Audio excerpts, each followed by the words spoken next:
Top Test Prep.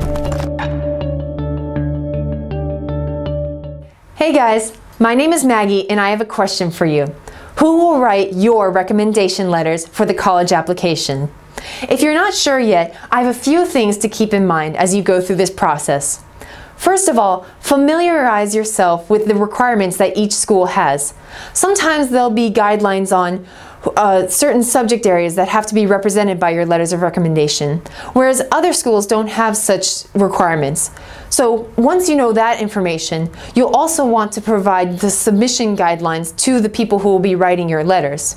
And you want to do this at least 2 weeks before the letters are actually due, because remember, those instructors are going to be writing letters for other students as well. So you want to keep things as simple as possible.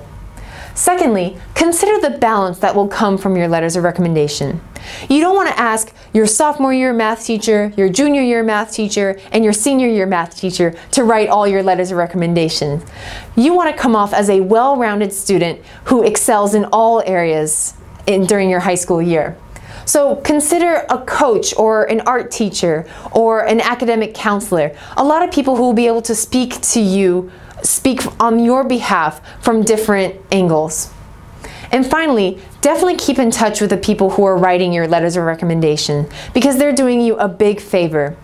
Once you've submitted your application, follow up with a thank you note to each individual who wrote a letter of recommendation for you, just to show your appreciation.